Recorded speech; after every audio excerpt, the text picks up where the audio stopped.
You're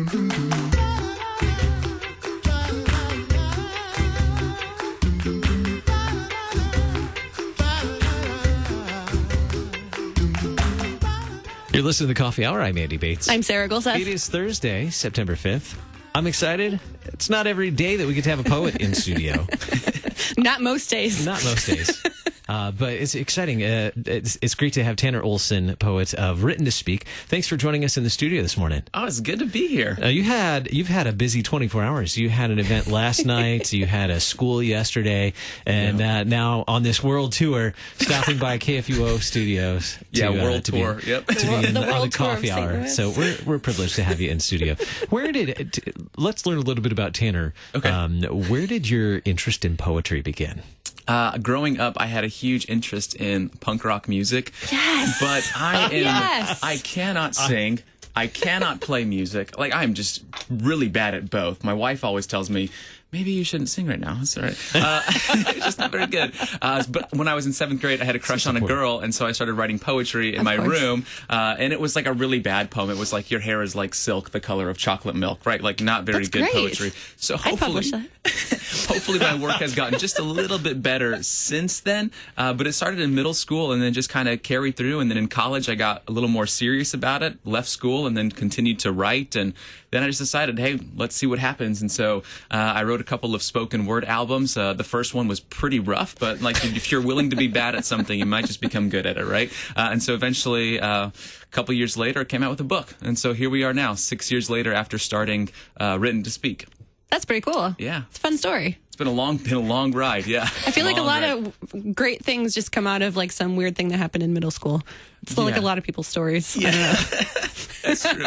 Yeah, and middle school was extremely weird, yes. Yeah. Anyway, how is poetry relevant today? I don't know. Some people might think it's kind of like a poetry, but how is it cool still? It's, I think it's, the way that I do poetry is a little bit different than some of the other people.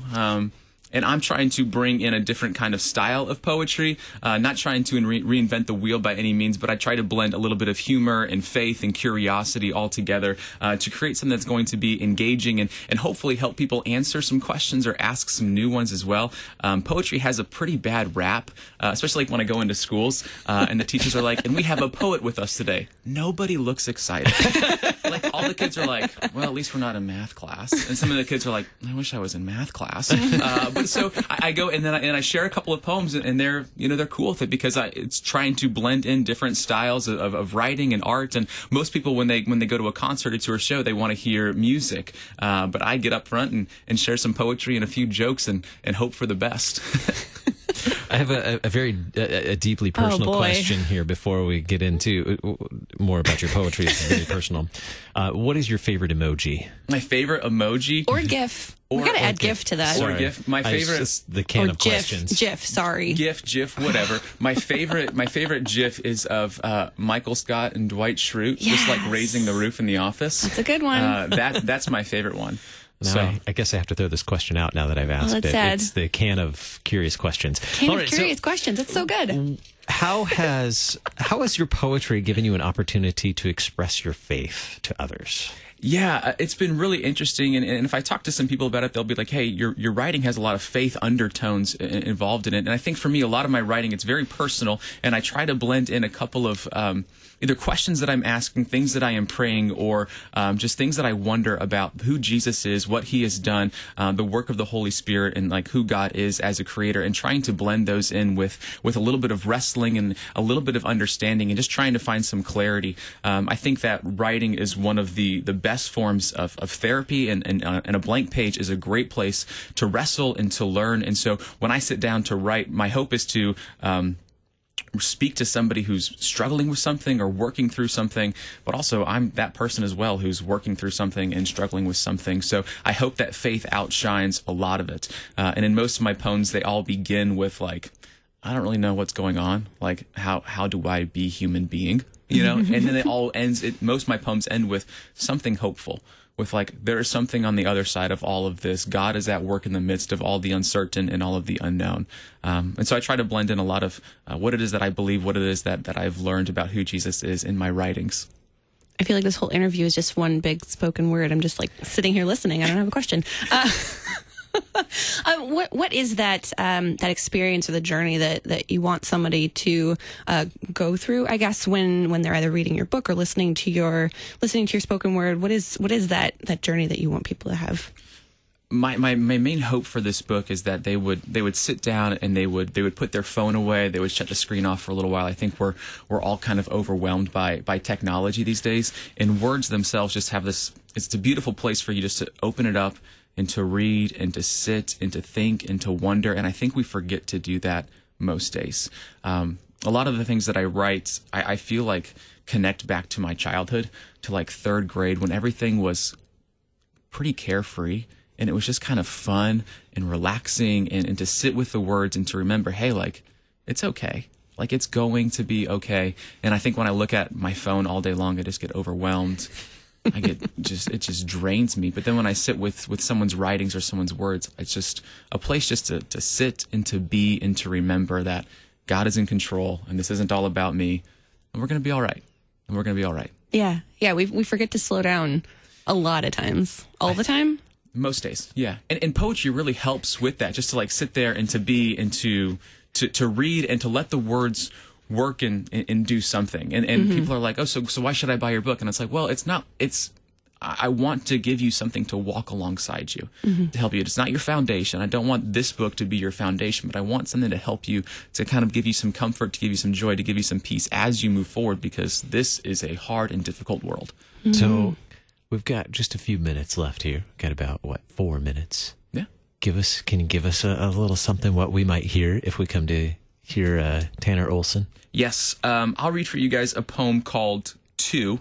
It's off of an EP that I released, and it's also in the book. I have a lot of stuff on Spotify, iTunes, all that kind of stuff under the name Written to Speak. So if you'd like to listen to it with some music to it, you can. But this is a piece called Two, and it goes like this.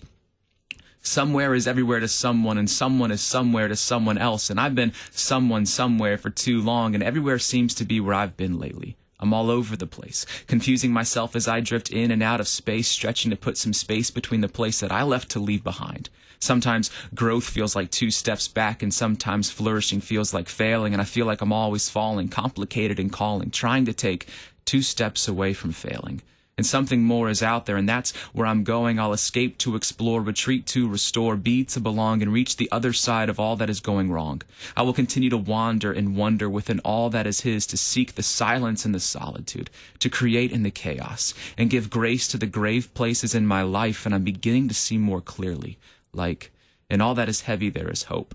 And as I go, I will lock hand in hand with knees to the floor, faith to continue, wake to walk through the front door. I will keep going to arrive. And I'll crawl out from underneath these concrete sheets and step beyond this bed into the uncertain and unknown. Life is calling, and I'm answering, and I want to respond with peace in a world that is shouting dark, cold winds. And I'll sing, and I'll lift a sail high, and I'll adventure to find out why, and I'll reach the other side. And you'll find me beyond the swollen smoke, sharing secrets and stories of life and death and what failed to get the best. You'll find me where it's clear and cloudy with the change I left behind and all my rough draft letters home. And you'll find me surrounded, shoulder to shoulder with the souls who stood close as we step together, and we go together to the other side, always together, never alone. Good stuff. Thanks. Yeah. Now, I'm sorry, I was just sitting there taking it all in. Questions. We don't have questions anymore. No. I'm just going to sit here for the next 3 minutes. 2 minutes. Good radio. So, children, you visit schools. I go to mentioned schools, that I go earlier. to churches, really anywhere that has a microphone and is like, we will give you an opportunity. There you go. What do you want children to gain from your poetry? I believe that children are the best writers and poets out there, but they don't know that yet. And so if they have a poet or a writer come into their school and share for them some poetry, these kids are going to be like, oh, maybe I can do that too. I think that kids just need opportunities to see somebody do something a little different than they know before. They know musicians, they know painters, but do they know poets? I don't think so. For somebody to come in, and it'll help teach them and show them that they can wrestle with words on a piece of paper too, that they can ask questions, that it's okay to doubt, and that it's okay to wrestle. And so I absolutely love going into schools, and part of this tour for the next 6 months or so is going in and out of schools and churches, sharing poetry, doing spoken word events, and it's a lot of fun. It's a lot of fun. How are you going to cover the whole world in just 6 months? That's impressive. Do my best. You know, I got a Honda Accord, so. No. I feel like there's a poem right there. Well, for a moment there, I thought he was going off in the direction when he said, "I believe the children." Oh dear. I thought we were going the direction of the great poet Whitney Houston there. Yes. So, Yeah. Not that direction. Not on this program. Tanner, how can we follow you and Written to Speak, learn more about where you're going to be, and maybe get your EP as well? Oh yeah. So if you have the internet, it's a very popular thing these days. Just type in the words Written to Speak. You can go to writtentospeak.com. If you have Instagram, type in Written to Speak. Twitter, Written to Speak. Facebook, still happening. Written to Speak is there as well. All of my writing is under Written to Speak, and you can get the book on my website or on Amazon. And the book is called I'm All Over the Place. It's a yellow book, and I hope you like it. It is very yellow. It is very yellow. I like yellow. I think we should give a shout out to your alma mater today as well. Oh yeah, we should. Concordia, Wisconsin. Let's go. Yeah. We love Concordia, Wisconsin. It's true. Thank you so much for being on the Coffee Hour today, Tanner. It's great to meet you. And folks, check out Written to Speak. Thanks for being our guest. Thanks for having me. I'm Andy Bates. I'm Sarah Gulseth.